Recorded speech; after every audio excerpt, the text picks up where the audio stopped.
6:53. Let's get a look at the top stories we're following as you head out the door. And we begin with WAAY 31's Will Robinson-Smith.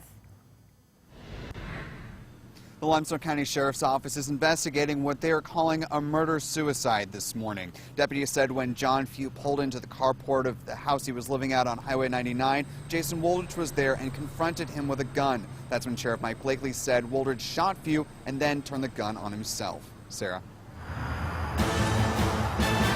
An economic development announcement is happening today, and right now all we know is that it involves what's going on here at Cummings Research Park. We do know the park does have a plan for the future, which does include restaurants and limited housing options, and today's big announcement is happening at 10 a.m. at the Huntsville-Madison County Chamber of Commerce. Naja? All right, thank you, Sarah. Deputies in Colbert County are still searching for this man who escaped from his assigned work release location in Tuscumbia. Deputies say 40-year-old Toby Blackstock is on the run and was convicted for burglary. If you have any information on his whereabouts, you are asked to call police. The first court appearance today for a former foster parent on 76 charges of rape, child abuse, and torture. This is the first court appearance in the Shoals for Daniel Sturgeon since his extradition from Florida. That is where both he and his wife also faced abuse charges. Happening right now, President Trump and Russian President Vladimir Putin are in a closed-door meeting in Finland. Kicking off the summit, President Trump says, "I really think the world wants to see us get along," adding the two countries are great nuclear powers. The two are expected to talk about a number of topics like trade, military, and China.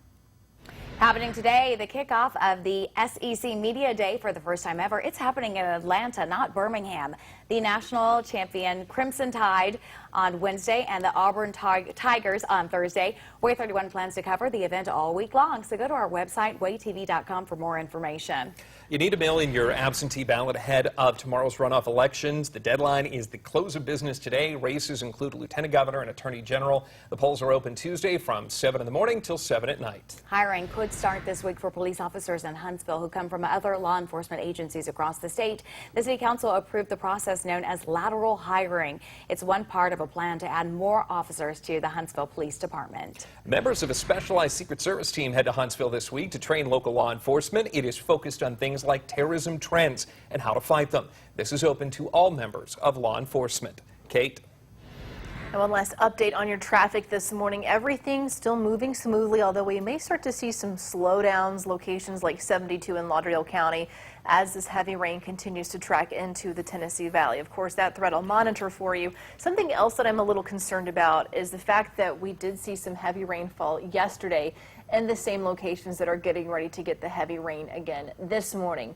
Locations like Colbert County, like Lauderdale County, like Lawrence County. So as we go through the morning, we may have some issues with some standing water. Of course, I'll pass that along to you if that does come down. But at this point, it's just the frequent lightning that is moving toward Florence right now that we're concerned with. Also, that little line of storms that has popped up there, extending from about the eastern Lauderdale County line, western Limestone County line, extending southward there into Lawrence County. As we're looking at your 7-day forecast, there is some relief in sight, not only to the thunderstorm side of things, but also to the temperatures. It is going to feel much more comfortable by the afternoon on Wednesday, thanks to a cold front that is coming through tomorrow. No rain by the middle of the week. Even on Thursday, it's only a 10% chance for a storm. All right, we'll look forward to that cold front. In the meantime, be mindful out on the roads today. And thank you for getting your day started with us. Remember, for 24/7 coverage you can count on for local news, breaking news, and severe weather, head to waaytv.com.